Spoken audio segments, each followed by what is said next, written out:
nom du Père et du Fils et du Saint-Esprit.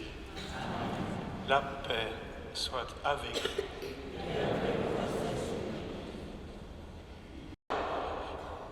Monseigneur, Père et Frères, j'exprime notre bonheur comme Carme d'accueillir cette messe d'ouverture de l'année thérésienne pour le diocèse de Malines-Bruxelles et Monseigneur d'avoir accepté de venir célébrer cette Eucharistie.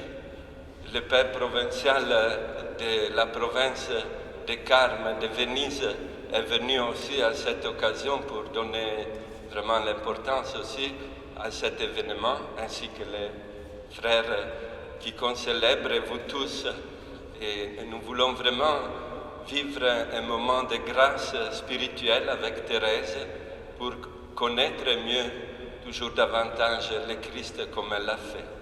Merci. Merci Père Stéphano. Oui, de fait, au-delà de la communion de l'Église du troisième dimanche du temps ordinaire, raison pour laquelle nous sommes vêtus de vert, au-delà de ce troisième dimanche, nous entrons ce soir dans cette année thérésienne qui sera jalonnée de rencontres autour de cette si belle figure de sainteté qu'est Sainte Thérèse, Sainte Thérèse de l'Enfant Jésus et de la Sainte Face.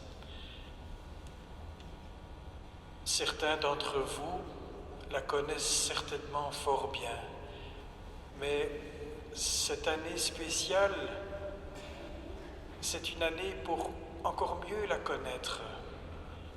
Et nous n'avons pas à copier sa vie, mais nous avons à nous laisser inspirer de sa petite voix, V-O-I-E, de cette petite voix de la sainteté, confiant dans la miséricorde de Dieu, cette sainteté au quotidien qui est vraiment pour nous ce chemin de sainteté. Alors, mettons-nous dans les pas de Thérèse. On dit souvent la petite Thérèse, moi ça m'énerve. Enfin évidemment, Thérèse d'Avila, elle est grande, mais Thérèse de Lisieux aussi. Eh bien, à la suite de Sainte Thérèse de Lisieux, implorons la miséricorde de Dieu, car la sainteté, ce n'est pas d'être sans péché, la sainteté, c'est d'être réconcilié avec Dieu.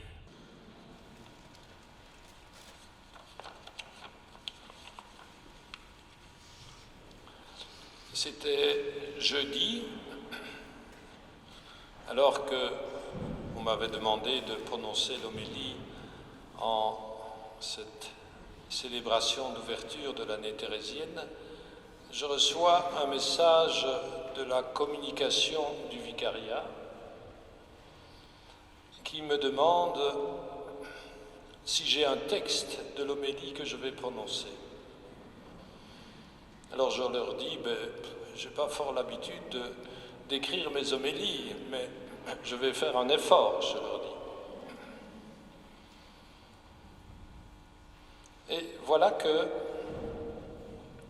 me trouvant dans un endroit où, sur papier, je voulais commencer à mettre quelques idées, je lève les yeux et je tombe sur le calendrier liturgique. Et je vois que aujourd'hui, 21 janvier, nous fêtons Sainte Agnès. Avec Thérèse, c'est toujours comme cela. Elle vous fait signe d'une manière ou d'une autre. Parce que pour Thérèse, Sainte Agnès, ça a un sens. Figurez-vous qu'il y a 127 ans, en l'année 1896, en la fête de Sainte Agnès, ou plutôt la veille, Thérèse remet à sa sœur Pauline, qui est aussi devenue sa supérieure, sous le nom donc de Mère Agnès. Elle remet donc son récit autobiographique, connu sous le nom de manuscrit A, qui lui avait été commandé quelques mois auparavant, en février sans doute 1895. Lorsque Thérèse reçoit cette demande, elle commence à hésiter. Je la cite, « Le jour où vous m'avez demandé de le faire, il me semblait que cela dissiperait mon cœur en l'occupant de lui-même. » Mais elle sentit par la suite que cela plaisait à Jésus dans la mesure où elle agissait par obéissance. Ceci dit, un autre événement important a lieu au cours de la rédaction de ce manuscrit. Thérèse en fait d'ailleurs mention à la fin. Nous sommes en juin 1895. Thérèse éprouve le profond désir de s'offrir en victime d'Holocauste à l'amour miséricordieux. Les termes employés, victime d'Holocauste, peuvent nous faire un peu peur. Mais Thérèse, en fait, réagit à une spiritualité de l'époque qui consistait à s'offrir en victime à la justice divine, afin de détourner et d'attirer sur elle les châtiments réservés aux coupables. Je la cite là. À cette offrande qui lui semblait certes grande et généreuse, Thérèse préfère de beaucoup s'offrir à l'amour miséricordieux. « Ô mon Jésus, s'exclame-t-elle, que ce soit moi, cette heureuse victime. Consumez votre holocauste par le feu de votre divin amour. » La rédaction de l'autobiographie, donc du manuscrit A, est marquée par ce désir et cette offrande d'elle-même. Si bien que dans la préface de ce manuscrit, préface écrite en tout bon écrivain que Thérèse était, dans le courant ou à la fin de la rédaction, elle écrit ceci: « Je ne vais faire qu'une seule chose, commencer à chanter ce que je dois redire éternellement, les miséricordes du Seigneur. » L'intention de son écriture est claire. Il y a donc une interférence évidente entre le travail de mémoire et de relecture de sa vie et cet acte d'offrande. On ne sait lequel d'ailleurs de ces deux événements influence l'autre, mais il est clair qu'ils se répondent. Voyant l'action de Dieu dans sa vie, remarquant cet amour prévoyant qui lui a remis d'avance, elle ne peut que vouloir s'en remettre entièrement et définitivement à cet amour. Dans cet élan qui la conduit et qui l'attire, elle en vient à se poser la question de sa vocation. Comment répondre à un tel amour? C'est tout l'enjeu de son deuxième grand écrit, connu sous le nom de manuscrit B. La question est lancinante. Où Dieu, Jésus, veut-il la conduire? Ne peut-elle pas se satisfaire de ce qu'elle est, carmélite, épouse et mère des âmes? Non, il lui faut plus et beaucoup plus. Elle ne peut se contenter d'être sainte à moitié, comme elle dit. Il lui faut tout. Et comme l'amour ne se paye que par l'amour, elle en arrive, aidée par l'Écriture, en l'occurrence les chapitres 12 et 13 de la première lettre de saint Paul aux Corinthiens, à cette conclusion: ma vocation, c'est l'amour. Dans le cœur de l'Église, ma mère, je serai l'amour, ainsi je serai tout, ni plus ni moins. Formulation étonnante, voire mystérieuse, où, remarquons-le, la question de la mère semble enfin résolue. On comprend que Marie, la sœur aînée et marraine de Thérèse, elle-même carmélite, fut saisie de stupeur à la lecture de ce grand poème de Thérèse. N'est-ce pas excessif? À ce moment-là, nous sommes en septembre 1896, Thérèse a encore 1 an à vivre. La maladie s'est invitée dans son corps et d'épaisses ténèbres ont envahi son cœur. Voilà où Dieu l'a conduit. C'est le mystère de la croix qui se profile. Croix de l'époux, croix des épousailles, croix glorieuse, certes, mais aussi souffrante. La passion de Thérèse, au double sens du mot passion, est l'enfouissement dans cet amour éperdu.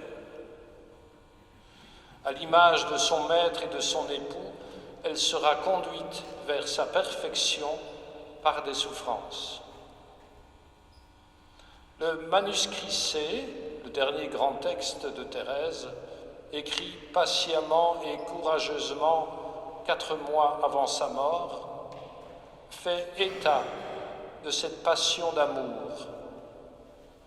Les ténèbres intérieures qui vont jusqu'à lui suggérer l'illusion de sa vocation lui donneront au contraire l'occasion de se tenir à la table des pécheurs et d'y aimer Jésus au nom de tous. Je la cite, d'y manger seul le pain de l'épreuve pour eux tous. L'évangile de ce jour que nous venons d'entendre nous fait part de l'appel par Jésus de ses premiers disciples, avec cette promesse de faire d'eux des pêcheurs d'hommes. Thérèse, pour sa part, a entendu tôt cet appel. Sa conversion, qui remonte à Noël 1886, s'est traduite presque immédiatement par un grand désir de travailler à la conversion des pécheurs. Au Carmel, elle aura à cœur d'instruire ses jeunes sœurs du noviciat et d'encourager 2 frères prêtres avec lesquels on lui a demandé de correspondre. Elle termine alors son dernier manuscrit, par la compréhension que Jésus lui donne de cette parole des cantiques. « Attirez-moi, nous courrons à l'odeur de vos parfums. » Et elle commente, je la cite, « Il n'est donc pas même nécessaire de dire, en m'attirant, attirez les âmes que j'aime. Cette simple parole, attirez-moi, suffit. Seigneur, je le comprends. Lorsqu'une âme s'est laissée captiver par l'odeur enivrante de vos parfums, elle ne saurait courir seule. Toutes les âmes qu'elle aime sont entraînées à sa suite. Cela se fait sans contrainte, sans effort. C'est une conséquence naturelle de son attraction vers vous. C'est comme si Thérèse interprétait ce que Jésus dit dans l'Évangile. « Venez à ma suite, je vous ferai pécheurs d'hommes. » Si l'on marche à la suite de Jésus, aussitôt et immédiatement, on devient pécheur d'hommes. D'autres sont attirés. Aujourd'hui encore, nous sommes les bénéficiaires de cette grâce. Thérèse s'est laissée consumer par le feu dévorant de l'amour. Que tous ceux qui la prieront et la vénéreront durant cette année se laissent entraîner à leur tour et attirer par l'odeur des parfums de l'amour divin. Amen. En ce dimanche de la parole, nous te prions pour notre Église. qu'elle découvre toujours plus dans les Écritures l'expression de l'amour miséricordieux du Seigneur.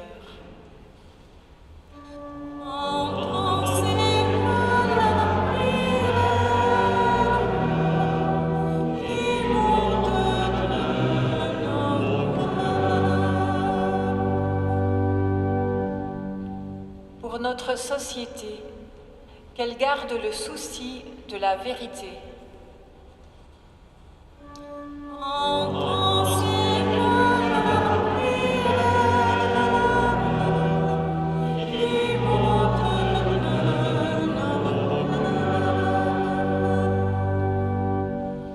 Pour les personnes qui souffrent dans leur corps ou dans leur âme, Seigneur, nous te prions.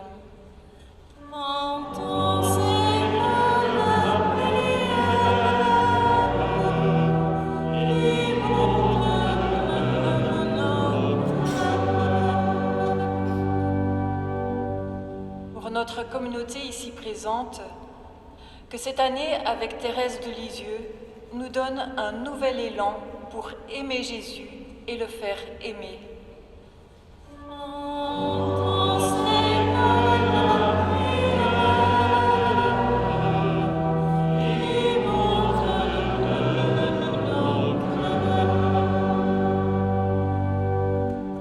Entends, Seigneur, notre prière, celle que nous venons de partager et celle qui demeure cachée dans nos cœurs.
Je souhaite en tout cas à chacun, chacune, une belle année thérésienne. Et j'espère qu'on aura la joie de se retrouver tous ensemble dans le moment phare de cette année à Bruxelles, la dernière semaine de septembre et la première semaine d'octobre, où les reliques de Sainte Thérèse seront à Bruxelles, à la Basilique nationale, et où nous aurons l'occasion de prier autour de Thérèse et nous laisser inspirer par elle. Prions. Seigneur, nous recevons de toi la grâce qui fait vivre. Fais que nous trouvions toujours notre gloire dans tout ce que tu nous donnes par Jésus, le Christ, notre Seigneur. Le Seigneur soit avec vous. Que Dieu Tout-Puissant vous bénisse, le Père, le Fils et le Saint-Esprit. Allez dans la paix du Christ.